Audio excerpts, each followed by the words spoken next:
Will you guys like crack a joke or something if I get too teary? Yeah, we will. Oh gosh. I'm sure some of you guys feel this way too. When they say, put your own mask on first. I mean, I start crying when I hear it, and my kids are raised.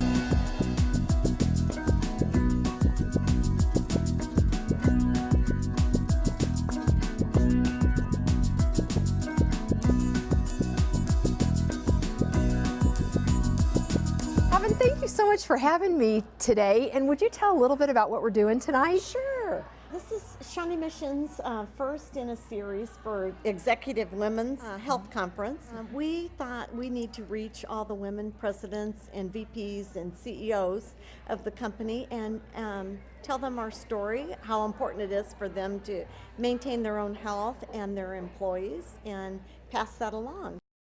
I think when I was younger, I used to look at accomplished businesswomen, even now, and think, oh, they're who they are. They, you know, they don't.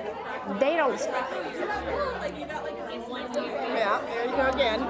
You know, like they don't have the same issues I have. Like, you know, they don't struggle with confidence or whatever. And it's like the older I am, the more I accomplish. The more I meet other people, I'm like, we're all the same journey. Yeah, we do. And it doesn't matter what we look like on the outside or what our title is or what our degrees are. And children. Yeah, we're telling touching stories.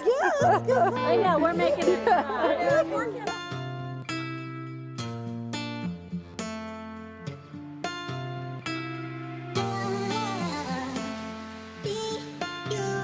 There was a story that I heard probably 15 years ago, and it was by a woman named Florence Littauer. She is a motivational Christian speaker, and she said that one time she was at a church service, and the pastor noticed that she was there, and he asked her to come up and off the cuff give a children's sermon. She thought, okay, what do I do? I'm not used to giving children's sermons. Let me start with a verse. Let no corrupt word proceed out of your mouth, but that which is good for necessary edification, that it might minister grace unto the hearers. And she said the children kind of looked at her with like, you know, had no idea what that meant. And she said, the first part is, I am not to let any bad words come out of my mouth. And then the last two parts are what we're supposed to do. And the first one is to put out words that edify. And she said, does anyone know what edify means? And somebody said, to build.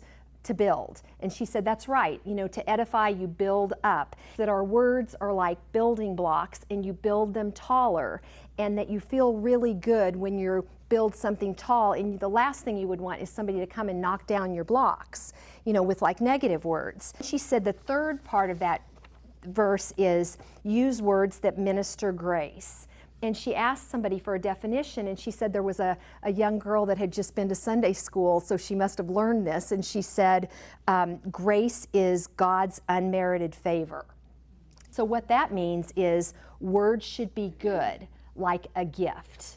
She said that this young woman, a young girl, raised her hand and stood up and said, so what you mean is that our words ought to be like a silver box with a bow on top.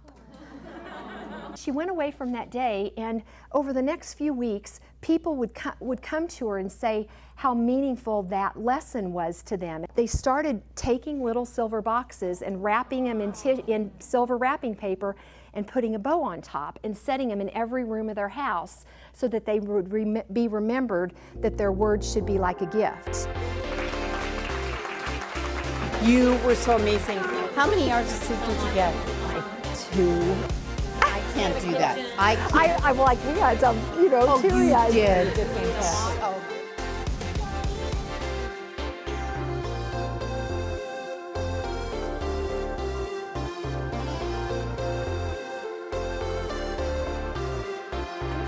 What a special evening. It was such an honor to be here. So grateful that CBIZ hosted this event and that the Living in Vitality Conference is focused on women and taking care of all aspects of our health.